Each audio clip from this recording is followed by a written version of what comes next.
Hey, real quick, if you like this video and you want to help me surpass my childhood YouTube channel subscriber count, hit the subscribe button. Thanks. Pokemon is just one of those things, if not the most prolific thing, that hits you right in the nostalgic depth. Every time I hear music from Gens 1 to 5, I get transported back to a time of juice boxes, mac and cheese, and whatever the f this is. And I know a few of you used to eat this nasty shit. Pokemon is about taking a grand adventure through an unknown world and region, becoming best friends with the Pokemon you captured, and forcing them to fight for you to the near point of death. It's just all so great. When a new Pokemon game came out, it wasn't a matter of if you were getting one. Between me and my brother, it was always a matter of which one. Because these games were addicting, captivating, and just darn good. Oh, but this phenomenon, as you all know, didn't just stop at video games. These marketing geniuses created trading cards and a multi-season TV show that is still going on today. This shit was, and still is, so popular that we had preachers out here thinking that this was some devil shit. Pokemon world is a world of the demonic, of the satanic. And when some new obscure Japanese pop culture infiltrates the Lord's house, you know it's big. Today we're going over the 3 pillars of Pokemon, why it means so much to me, and why it's the devil's incarnate. The first few seasons of the Pokemon anime were amazing. Now, I didn't catch them as they came out as I was too young, so I should have started with the second Johto series. However, my Pokemon anime exposure was limited to what episodes were available for rent at my local public library. Once a week, we would go browse the picture books, hoping that another selfish kid had not picked up the Pokemon Where's Waldo book, and then we would head over to the TV show and DVD rental area. Between the Wild Thornberries and the Cat Dog rentals, which are both great, was the magic. Usually there was only about 2 or 3 episodes available, and most of the time it was the same episode that you rented last week.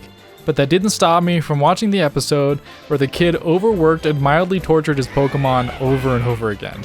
That episode is brutal. I would snatch that gross, kinda sticky, stained plastic VHS case off the shelf, giddily insert the VHS tape into the VCR when I got home, and get to watching. And oh man, the first few seasons were magical. We got the 3 original amigos traveling around helping people, all while being followed by the 3 original goons. And yeah, every episode is very similar. There's a conflict that the gang has to solve, Team Rocket shows up, and Pikachu has to shock the shit out of them every single time. And all is good in the end. But that is not why we watched the show. We watched the show for the moments. Moments like Ash beating his rival Gary for the first time. I won, and I beat Gary. Charizard using Seismic Toss against Blaine's Magmar. Anytime Paul was on screen. Excuse me, your rudeness, but we met once before. The name's Dawn. Don't remember. When the backstory behind Jesse, James, and Meowth gets revealed, making them sympathetic villains and causing them to eventually help out when the world is on the line. And the most special moment of all, we all know it.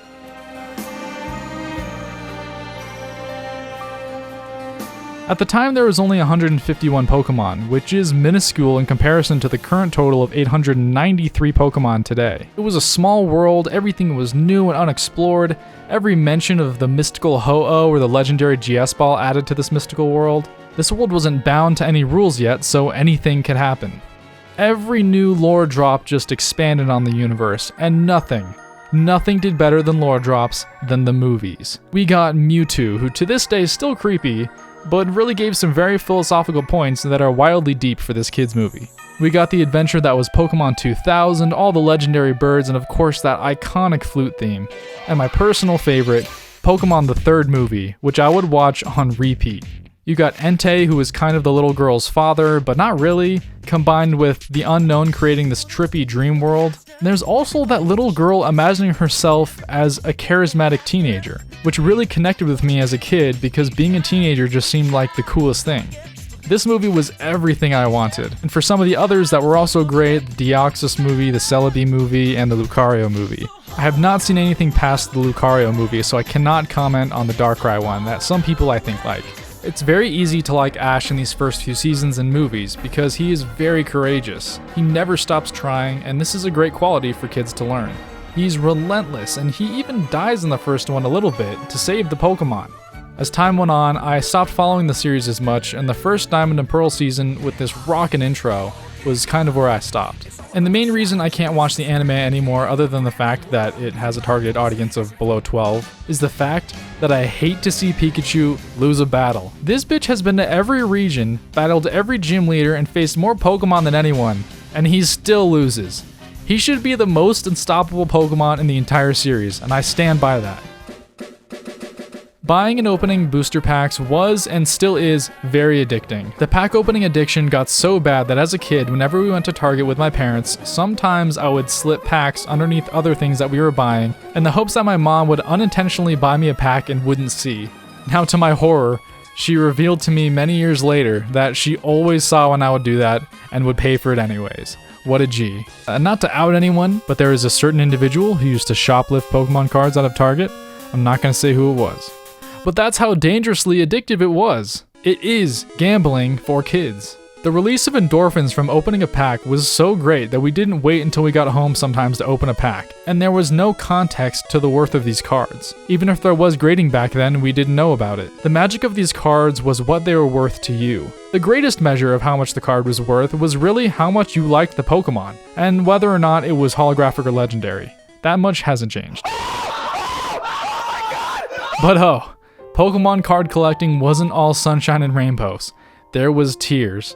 Many tears. Firstly, the horror of finding a card in your laundry, destroyed, dead, never again to be in pristine condition. What a sad moment as a child. And remember what I said earlier? It really is gambling. Sometimes you didn't get anything cool or anything that you wanted. The disappointment, the sadness, it was so real. $5 is no joke when you're 6. You might not have gotten what you wanted, but sometimes your sibling or your friend did. And the jealousy. Oh, the jealousy. It was crushing. But there's another major aspect to card collecting. It is called the Pokemon trading card game. Lugging your entire binder in a backpack to a friend's house was how we earned our stripes. The joy of thumbing through your friend's binder looking for cards that you wanted and would be willing to trade for, even though you've already flipped through their binder 100 times, was always fun. And more often than not, nobody would come to an agreement on what you were each willing to trade. But on the rare occasion when you could agree on a trade, someone would always regret it. The other person would refuse to trade back, and someone would cry at least 60% of the time. And sometimes hurt feelings would go as far as ripping certain cards or bending them. It's so sad, man. It's so sad. And I was definitely a part of the debauchery that went on with these trades. I had a friend in middle school who was new to collecting. He didn't care for Pokemon too much, so I told him that these shiny plastic coins that came with certain tins were rarer and much more sought after than the cards. So I would trade him these plastic coins for his rarer cards. Now, this sounds evil and manipulative, and it is. However, years later in middle school and high school, he bullied one of my friends, became a real asshole, so I think it's justified that I took advantage of this kid. Fuck that guy. Today, card opening on YouTube and Twitch is the big craze right now, or was in December and November. Big streamers are doing it, Logan Paul was doing it, basically anyone who has copious amounts of money is doing it. And doing card opening content has been pretty consistently popular for the majority of YouTube's existence. And even me, my brother, and his friend couldn't resist getting in on this action. Oh god, listen to how roughly I treat these cards. And also, we went by different names on YouTube for fear that someone would recognize us and then make fun of us for opening Pokemon cards on YouTube. The insecurities, but it's okay, it was middle school. But Pokemon isn't about the worth of these cards or the investment you're making by buying a box and not opening it. Pokemon cards are great because along with the intense nostalgia they bring, they look pretty fucking cool. Finally, the games that started it all. In my opinion, the magnum opus of Pokemon. The Pokemon video games. We got Pokemon Red, Pokemon Crystal, Pokemon Platinum. Every generation has its quirks, but they all contain the similar magic. Most people play these games for the gameplay. You get to capture the Pokemon, you get to name them, make them your own, and battle with them for the fate of the world. It's such a classic formula that hasn't really changed in 24 years. But the biggest draw for me is not the gameplay. Yes, it's fun and addicting, but if it wasn't for this one thing, I would have never even picked up a Pokemon game. And that is the music. It's definitely a contender for one of the greatest video game soundtracks in a series of all time, along with maybe Mario, Zelda, and Final Fantasy. But every time Goldenrod comes on, I need to instantly get out my Legos, my paints, go for a walk to the park, or manipulate some kid out of his Pokemon cards. No, but really. Whether it be the classic music of Pallet Town from Red and Blue, Slateport City from Ruby and Sapphire, the lake theme from Diamond and Pearl, or even the bumpin' music from Gen 5. It's all good. Okay, maybe not the music that caused headaches for a bunch of Japanese children, but holy shit, it's so good. But as hype as that shit is, let's bring it all the way home. As hard as Nintendo has capitalized on this and made it the marketing icon that it is today, Pokémon is truly special. There's a reason we all gravitated towards these cute, sometimes terrifying creatures.